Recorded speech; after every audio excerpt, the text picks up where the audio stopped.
accused in deadly Minneapolis carjacking has adult charges dismissed. Minneapolis, Fox 9. The Hennepin County Attorney's Office has dismissed charges of aiding and abetting murder against a now 19-year-old defendant, just days after the Minnesota Supreme Court ruled he could be tried in adult court. Hussein Braveheart was just 15 years old when authorities say he was involved in a deadly 2019 carjacking in northeast Minneapolis.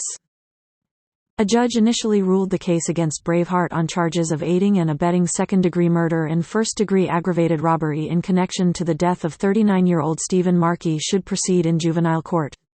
But prosecutors appealed the ruling, with the case eventually ending up in the hands of the state's highest court. In a 4-1 decision, Supreme Court justices agreed with an appeals court decision in allowing Braveheart to be tried as an adult, since retaining Braveheart in the juvenile system would not serve public safety, wrote Judge Natalie Hudson in the majority opinion. His alleged accomplice Jared Osman has admitted to firing the deadly rounds, and is serving more than 20 years in prison.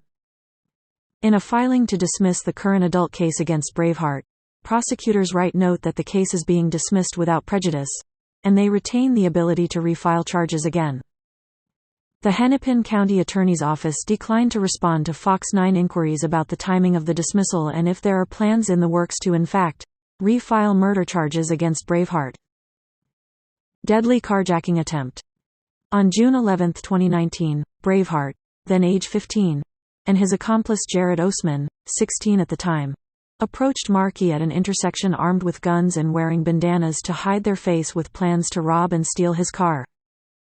During the robbery, both teens allegedly fired their weapons at Markey, who drove away before crashing into a building 1 block away. Markey was shot multiple times during the incident and later died from his injuries. The teens ran behind nearby buildings to change their clothes and hide the backpack, containing the guns and other personal items, under a set of stairs. Later that night, they stole a car in St. Louis Park and used it while they committed 2 other burglaries. New Hope police located a car matching the description and pursued the teens, who ultimately crashed into a chain-link fence.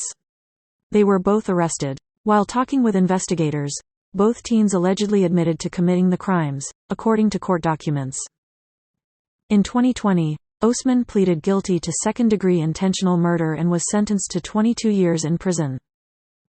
"There is nothing I can do to take back what I've done," Osman said during his sentencing. "I would like the court to know that I am sorry for what I've done." Osman's defense team pinned much of the blame on the failed child protection system in Hennepin County and asked for a lesser sentence. Minnesota Supreme Court Justice Paul Thyssen mentioned similar circumstances for Braveheart in his dissent in the court's 4-1 decision, citing the teen was in foster homes and group homes since he was 6 years old, and he was diagnosed with PTSD. "The child protection system and our community bear some responsibility for HB's circumstances," Thyssen wrote, adding the court is giving up on Braveheart.